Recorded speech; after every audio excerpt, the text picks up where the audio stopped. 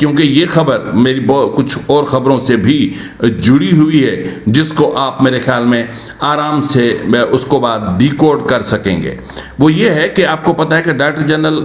Counter intelligence DGC کے منصب پر رہنے والے سپر اسپائی کا لقب پانے والے اور جس کو عمران خان نے ڈرٹی ہیری کا لقب دیا تھا، یعنی فیصل نصیر، ان کو CTD کا اضافی چارج لیکن تمام تر اختیارات اور ان کی اپنی شرائط پر سونپ دیا گیا ہے۔ اپنی سروس کے دوران وہ 2 مرتبہ بلوچستان میں بھی تعینات رہ چکے ہیں۔ وہ اپنے کیریئر کے دوران بلوچستان اور سندھ میں انٹیلیجنس بیسڈ آپریشنز کے لیے بہت شہرت رکھتے ہیں، اور عمران خان نے خود پر ہونے والے مبینہ قاتلانہ حملے کی منصوبہ بندی کا الزام بھی جن 3 شخصیات پر لگایا تھا ان میں ایک میجر جنرل فیصل نصیر بھی شامل تھے، اور دیگر 2 افراد میں وزیر اعظم شہباز شریف اور وفاقی وزیر داخلہ رانا ثناء اللہ شامل تھے۔ تاہم وزیر اعظم نے اور پھر ISPR نے بعد میں عمران خان کے ان الزامات کی نہ صرف مذمت کی تھی بلکہ تردید بھی کی تھی۔ یہ جو خبر ہے DGC فیصل نصیر کے حوالے سے، DGC فیصل نصیر آپ کو پتہ ہے کہ مختلف چینلز کی جو خواتین اینکرز ہیں ان کے وہ بڑے دلدادہ ہیں۔ تو یہ خبر بیسیکلی آصف بشیر چودھری نے social media platform talk shock جو جیو کے اس سے ہوتا ہے اس پر یہ خبر بریک کی تھی، لیکن اس کے حوالے سے اس میں نہ صرف آصف بشیر چودھری تھے بلکہ اپنا فخر درانی اور اعزاز سید، یہ دونوں بھی اچھی شہرت رکھنے والے رپورٹرز ہیں، یہ بھی وہیں پر موجود تھے۔ لیکن انفارچونیٹلی ہوا یہ کہ نہ صرف ٹاک شاک ختم ہو گیا، بند ہو گیا، بلکہ جو ہے وہ یہ پروگرام جو ایئر ہوا تھا YouTube پر اس کو بھی وہاں سے ڈیلیٹ کروا دیا گیا۔ اب یہ جو فیصل نصیر صاحب ہیں، یہ جو اسپیشل انٹیلیجنس بیسڈ آپریشنز ہوتے ہیں ان کے حوالے سے بہت بڑی شہرت رکھتے ہیں، اور پھر سیاسی توڑ جوڑ میں یہ بہت بڑی مہارت رکھتے ہیں۔ جب سیاسی جوڑ توڑ کا ذکر آتا ہے تو میرے خیال میں پھر آپ شفیق مینگل کے NA 256 انتخاب لڑنے کی فلسفے کو سمجھ سکتے ہوں گے، اور پھر سرفراز بگٹی اس وقت جس منصب پر فائز ہیں اس کی جوڑ توڑ کے حوالے سے بھی جنرل فیصل نصیر کا نام سامنے آتا ہے۔ تو اس وقت جو سچویشن بن رہی ہے میری اطلاعات کے مطابق جو اسلام آباد یا راول پنڈی سے مجھ تک اطلاعات پہنچی ہیں ان میں یہ ہے کہ ایک خصوصی ایک ٹاسک فورس تشکیل دیا گیا ہے یا ایک خصوصی ٹیم تشکیل دی گئی ہے، اور اس ٹیم کی یہ ذمہ داری ہے کہ وہ نہ صرف BLA کے سربراہ بشیر زیب بلوچ اور BLF کے سربراہ ڈاکٹر النظر بلوچ کو تلاش کرے بلکہ اس کے حوالے سے ان کو ختم کرنے کے حوالے سے بھی اقدامات کرے، اور میری اطلاعات کے مطابق اس آپریشن کا نام رکھا گیا ہے فتنۃ الہندوستان فری بلوچستان، یعنی بلوچستان کو فتنۃ الہندوستان یعنی BLA BLF BRG brass BYC اور BNP مینگل اور یہ جتنے بھی پولیٹیکل فورسز ہیں ان سب کو ختم کرنا ہے، یعنی ٹوٹلی بلوچستان کو فری رکھنا ہے۔ تو اب اس حوالے سے جو اطلاعات موصول ہو رہی ہیں وہ یہ ہیں کہ اس ٹیم نے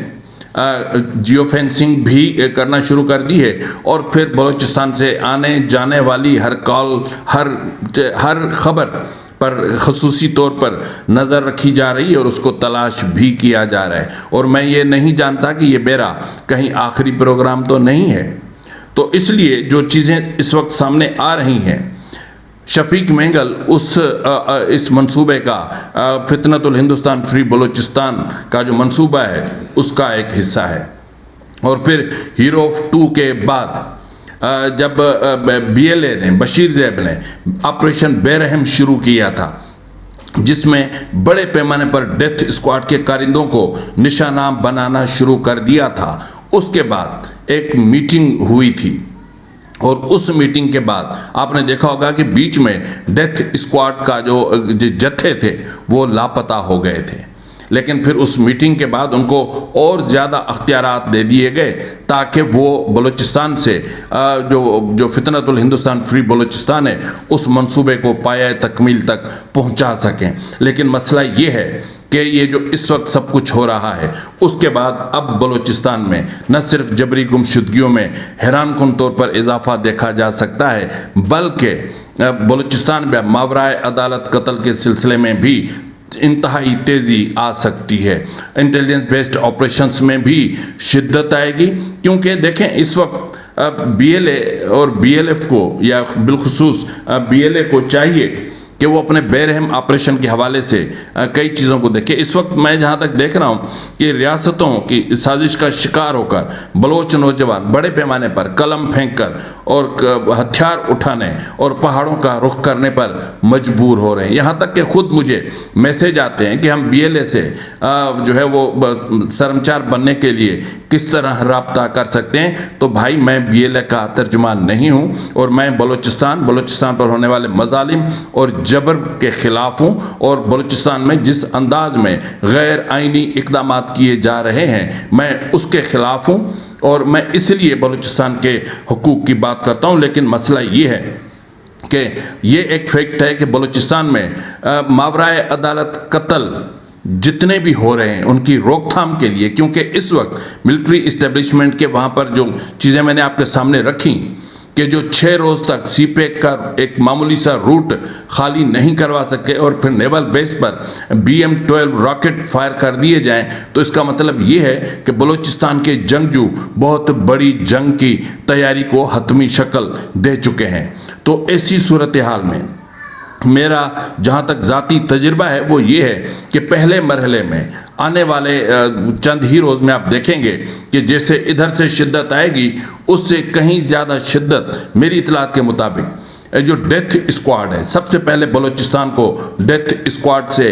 پاک کیا جائے گا، کیونکہ بلوچ نوجوان کے قتل کی جو ٹوٹل جو کھرے جاتے ہیں وہ تقریباً ڈیتھ اسکواڈز کی طرف ہی جاتے ہیں۔ تو جس طرح میں نے آج آپ کو بتایا کہ ایک ڈیتھ اسکواڈ کے کارندے کے 2 بھتیجے مار دیے گئے،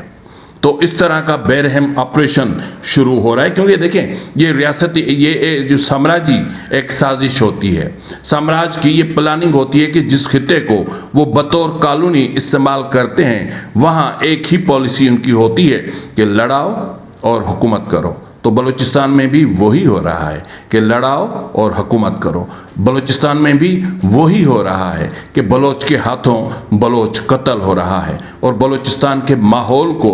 اس قدر جو ہے وہ پرپیچ بنا دیا گیا ہے کہ 7 خواتین لاپتہ ہیں لیکن اس پر کوئی بات نہیں ہوتی، 3 خواتین پچھلے 1 سال سے پس زندان ہیں لیکن اس پر کوئی بات نہیں ہوتی، ان کے کیسز کے حوالے سے کوئی بات نہیں ہوتی،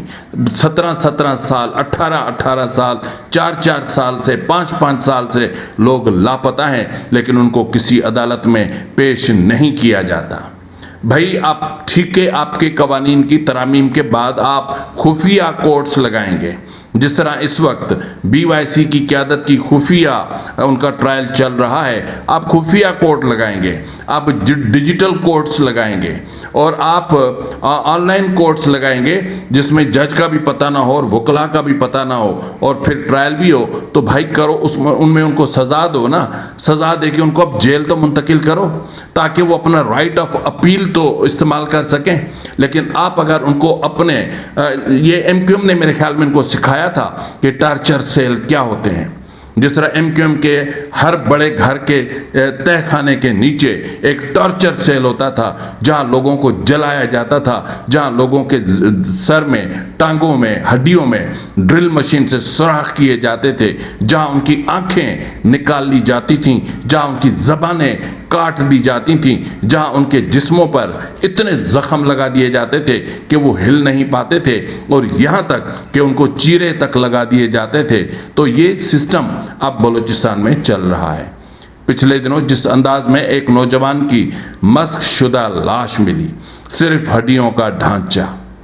شناخت کس سے ہوئی کہ اس کی ٹانگ ٹوٹی تھی اور اس ٹانگ میں ایک راڈ لگی تھی اور اس راڈ کی وجہ سے ان ہڈیوں کی شناخت ہوئی کہ یہ جبری طور پر لاپتہ کیا گیا شخص تھا۔ تو اب ان چیزوں میں شدید اضافہ ہونے جا رہا ہے۔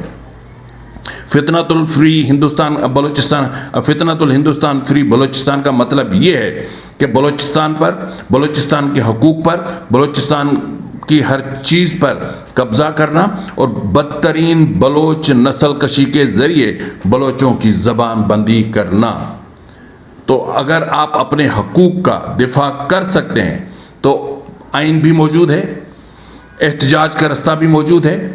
اب ظاہر ہے کہ جبری گمشدگیوں اور ماورائے عدالت قتل کے رستے سے مزاحمت کمزور پڑتی ہے، لیکن اس کے باوجود بھی اگر مزاحمت زندہ رہے اور مزاحمت آئین اور قانون اور عدالتوں کا راستہ اختیار کرے تو میں سمجھتا ہوں کہ ایسا کوئی ایشو نہیں ہے کہ جس کا حل نہ نکالا جا سکے۔ تو BLA کے سربراہ بشیر زیب اور BLF کے سربراہ اللہ نذر بلوچ کو قتل کرنے کے حوالے سے ٹاسک فورس نے جس انداز میں کام شروع کیا ہے، اول تو بلوچستان ایک ایسی بھول بھلیا ہے، اس میں جو بھی جاتا ہے پھر وہ واپس نہیں آتا۔ تو دیکھتے ہیں کہ یہ ان کو ڈھونڈ پاتے ہیں کہ نہیں ڈھونڈ پاتے۔ اور باقی اب فیصل نصیر صاحب ہیں، وہ بلوچستان کے معاملات کو بذریعہ CTD کس طرح کنٹرول کرتے ہیں یہ بھی آنے والا وقت ہی بتائے گا۔ اور یہ خبر درست ہے غلط ہے اس کے حوالے سے نہ تو کوئی تردید آئی ہے نہ ہی کہیں سے کوئی تصدیق آئی ہے کہ DGC فیصل نصیر کو CTD کا جو ہے وہ ذمہ دار بنا دیا گیا یا ذمہ داری اس کو سونپ دی گئی ہے۔ اس کے حوالے سے کسی پلیٹ فارم سے کوئی تردید یا تصدیق نہیں آئی۔ فی الوقت کے لیے اتنا ہی، ملتے اگلے پروگرام میں، تب تک اجازت دیجیے، فی امان اللہ۔